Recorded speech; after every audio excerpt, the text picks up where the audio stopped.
Long before Islam, ancient tribes whispered about beings made of smokeless fire, creatures capable of slipping in and out of reality at will. They were neither angels nor devils, but somewhere in between, with desires just like ours. Some called them watchers of the deep desert. Others believed they commanded the winds. But here's a chilling twist. For over 3,000 years, these entities have been blamed for stolen children, maddening whispers at midnight, and curses that linger for generations. The scariest part? You might already know their name, the Jinn, forever perched between visible and invisible realms. And here's a question that rattles the mind. If entire civilizations once appeased them with blood, what does that say about us, who think we live in a rational age? Could these ancient guardians of the wasteland be the reason behind your modern nightmares? Tonight, we are unraveling the secrets of the Jinn, uncovering evidence from pre-Islamic carvings, medieval texts, and contemporary encounters that defy explanation. Do not think for a second that this is mere folklore, because the deeper we go, the more you will question everything.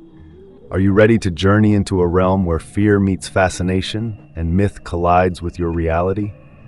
Because once you open the door to the Jinn, it may never close again. Consider the earliest references to the Jinn inscribed on stone altars in desolate regions where scorching winds roar like hungry beasts. People believed in the Jinn's ability to shape destinies. Imagine a scorching land where each oasis seems to hide a secret, and every shifting dune might be alive with unseen watchers. Pre-Islamic Arabian tribes believed the desert was more than just dunes. It was a living, breathing entity inhabited by Djinns. These spirits, they claimed, governed storms, brought chaos, and even guarded hidden wells. In an era where survival depended on nature's mercy, people erected ritual stones, made offerings of blood, and prayed fervently for safe passage. It wasn't superstition in their eyes, it was a raw pact with the unknown. Archaeological evidence reveals altars marked with strange carvings depicting half-human figures wreathed in swirling smoke. Anthropologists point out that these altars were sites of sacrifice, possibly meant to appease desert guardians. Yet there's a darker twist lurking in ancient poetry. The famous hanging poem of Imru al-Qais alludes to jinns haunting deserted campsites, leaving behind echoes of laughter in the wind.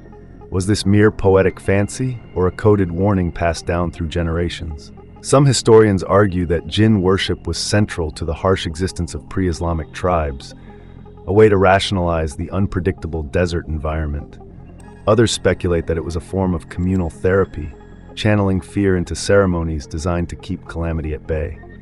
But here's the real question. If these tribes truly believed they were bargaining with powerful fire-born entities, what unexpected forces might they have unleashed? The answer just might keep you up tonight.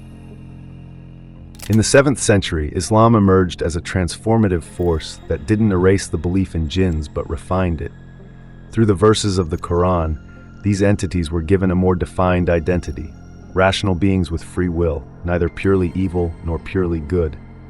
Surah al-Jinn, a chapter dedicated to their existence, describes how some jinn listened to the Prophet Muhammad recite the Quran and were moved by its message. This revelation was groundbreaking. It humanized these once dreaded spirits, suggesting they too could choose paths of virtue or sin. Then there was the story of Iblis, who refused to bow before Adam. The Quran identifies him as a jinn, not an angel, highlighting an act of pride that forever changed his destiny. Some historians see this shift as a deliberate effort to dismantle pagan idolatry, recasting these ancient desert deities as hidden beings who still lurked in the shadows. It's a perspective that merges seamlessly with Islam's monotheistic framework, offering a nuanced theological spin on a much older tradition. Yet skeptics propose a bolder theory, that by categorizing jinn as lesser than gods, Islam effectively quelled local superstitions while still acknowledging a world beyond human senses. Instead of stamping out jinn lore, it transformed them into players in a cosmic moral drama. Is it possible that this strategic move cemented the jinn's role in the global cultural psyche, ensuring they'd never completely vanish from our nightmares?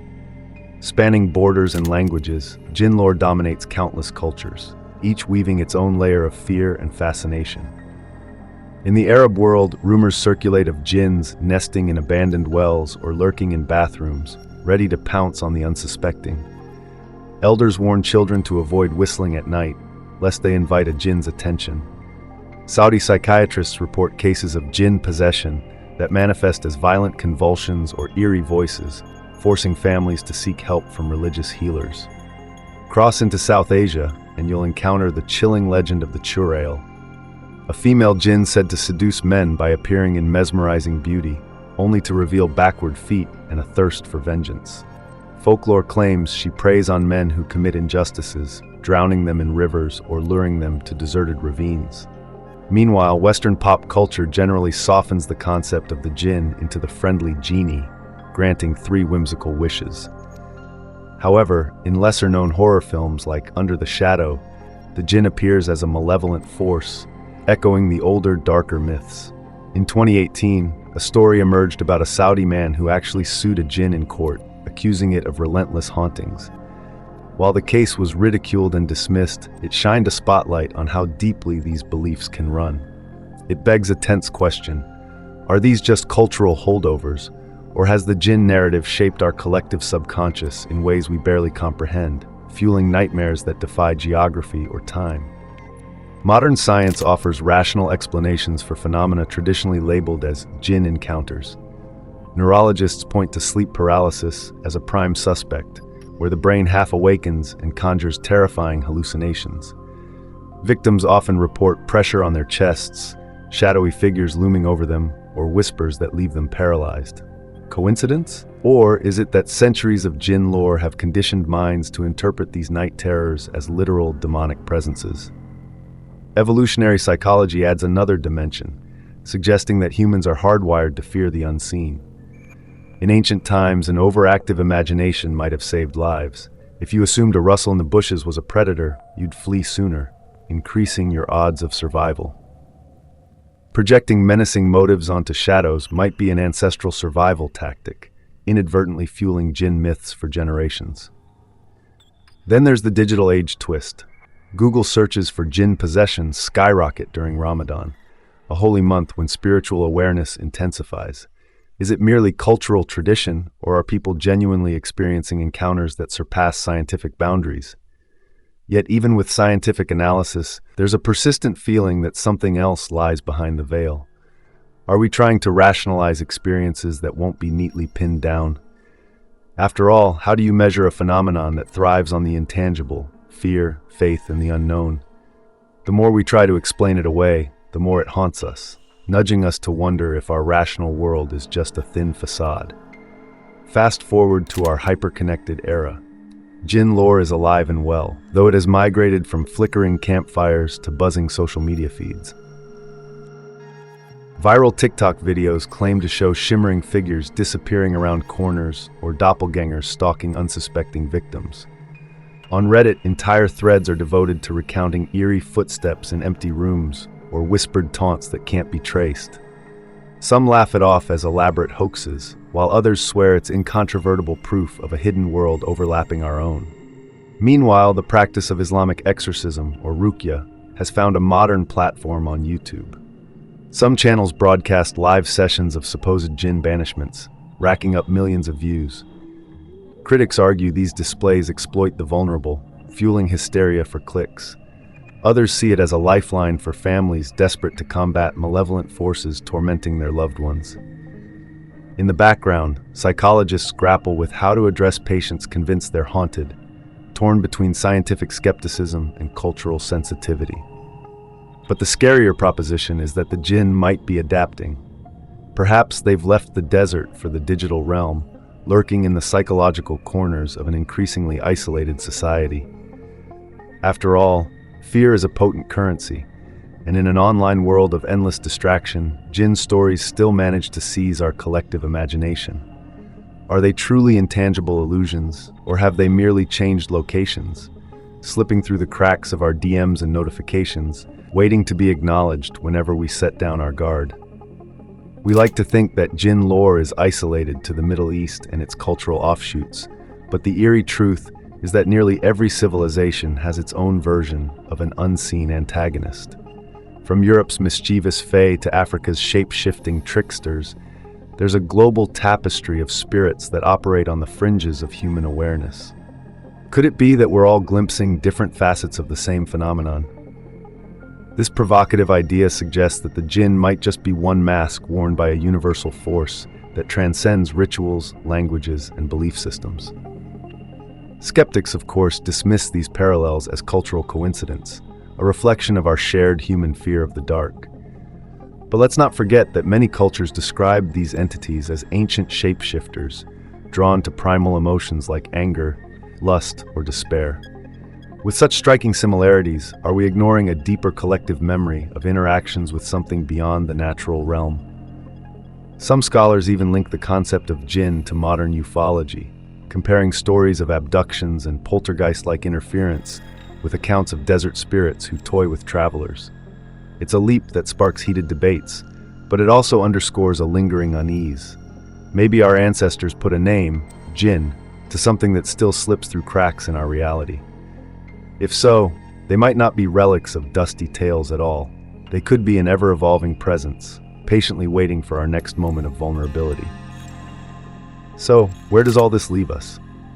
Some remain firmly skeptical, chalking up every ominous noise to wind or plumbing, labeling each alleged possession a case of untreated mental illness.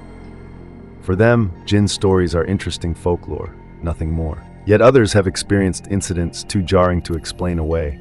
Footprints that appear on ceilings, objects moving on their own, voices calling their names in empty buildings.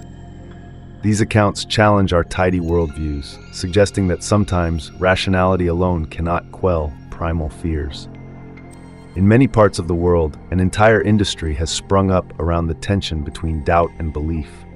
Spiritual healers promise to banish malevolent beings, while scientists measure electromagnetic fields to debunk supernatural claims.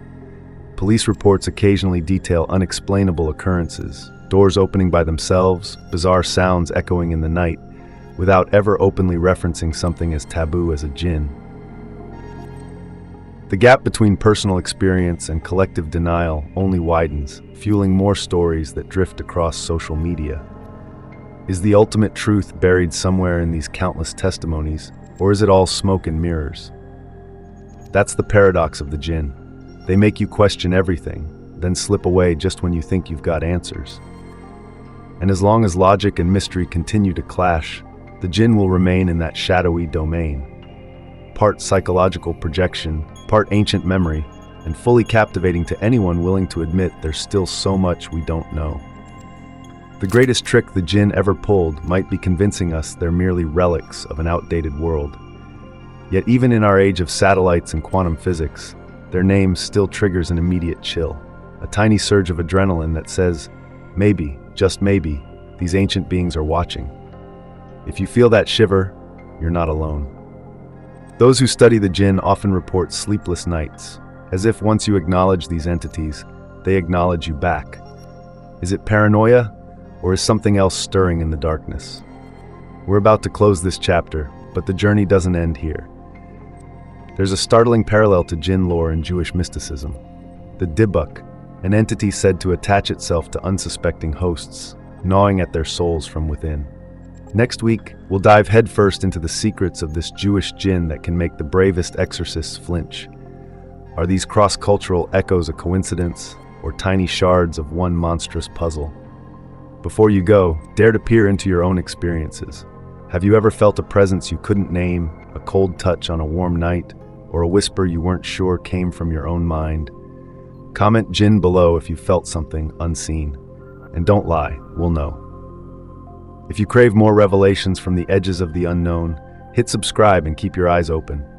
Because once you've glimpsed the hidden realms, there's no going back. Like, subscribe, and explore more. Beware, the shadow you see might not be yours.